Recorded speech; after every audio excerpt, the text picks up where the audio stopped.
Hi everyone, welcome back to my channel. Today I'd like to show you how to make these sun and moon cupcakes. So this is part one of some space themed tutorials, so make sure you subscribe so you know when the part two goes live. So firstly I'd like to show how I make the sparkly base for my toppers, and for this I use navy the sugar paste, and I made it sparkly using sugar flares finish in sparkle. So I kneaded my sugar paste to a pliable, formed it into a flattened ball, and then just sprayed the sparkle on top, which you can see here. Then I just got my rolling pin and rolled it out. So doing it this way ensures that all the glitter will stick into your sugar paste and not rub off with your fingers. So if you want any more sparkle, you could of course add a little bit more and then carry on rolling it out. So I rolled it out to about 3mm thick, and then I cut out my circles and left them overnight to air dry so I could decorate my toppers on top of them the next day. Just so you know, I'll leave a link to everything that I use in this tutorial in the description so you can take a closer look later. And there you can see the sparkle in the sugar paste. Okay, so firstly I'm going to show you how to make the moon cupcake topper. So I used the modelling paste to make both the sun and the moon. And for the moon I coloured the white modelling paste with Sugar Flares graphite food colouring paste. And if you'd like to see my tutorial on how I colour my paste, then do check out the link in the description. So I coloured my paste, which you can see here, and then rolled it out to about 7 or 8mm thick, and you want it this thick so you can use your cutter, and you can see I've got quite a deep cutter here, and I'm just going to cut out my moon shape. And then I'm just going to make sure I've got no rough edges underneath and just gently push in slightly. And then I'm just going to curve the top around to get that more of a rounded shape.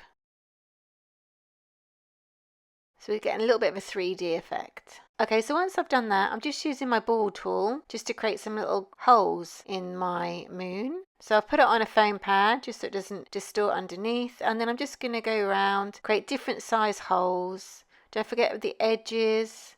And if you move your ball tool around in a circle, you can make different sizes. So you can do as much as you like here. And then once you've done that, you want to let it dry hard before adding a little bit of dusting if you want. I just think it gives a little bit of shading and it's quite effective. So here I've let it dry hard. I'm just using some shadow grey edible dust. Pop it on a kitchen towel and then just wipe off the excess, and then just gently build up in those little crevices you made. So you want it to set, if not you could distort your little holes that you've made. So again, make sure you take the excess off your brush before you pop it onto your moon, because you can put too much on and you can't take it off. And there it is stuck on my topper.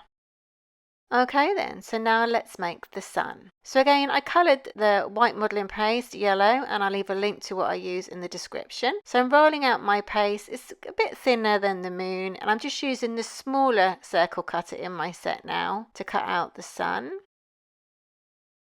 And it's smaller because I need it to be smaller to go on to the same size disc that I made. So again, I'm just softening the edges there just to make it rounded. Okay, and then once I'm happy with that, I'm going to start making the kind of triangular bits that come out around the side. And for this, all I'm doing is just breaking off small pieces of the yellow paste in different sizes, rolling them into balls, and then I'm just going to form them into little teardrop shapes like you can see here. So once I've done that, I'm just going to flatten them with my cake smoother, and you can then see that we've got some nice flat teardrop shapes. So I'm just adding a little bit of clear alcohol, or you could use edible glue, to the edges of these teardrop shapes. I'm just going to put them underneath my circle. I'm going to make sure they overlap, so some go behind, some go in front. And it's very sporadic. There's no routine to it or anything, because the more kind of random it is, the better it'll look at the end. So I'm just going to go around and just put these all around my sun. And what you can also do is what I'm doing here is just sort of pinch the end there, and you get a nice little rounded bit at the end. So if you do find this tutorial useful, please do give it a thumbs up, as it really helps my little channel. Thank you.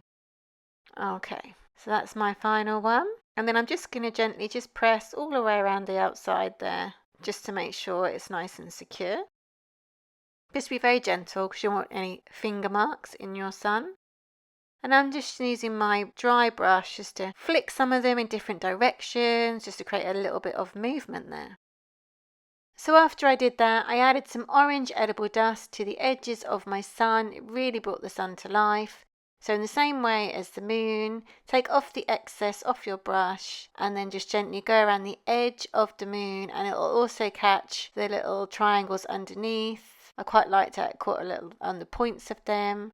So you just keep going around and you can build it up and put as much on as you like. I really felt that this made it a very effective sun. Okay, so there it is on top of my disc.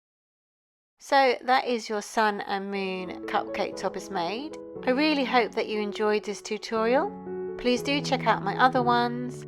Please comment, like and subscribe for more, and hit that notification bell. Thanks for watching.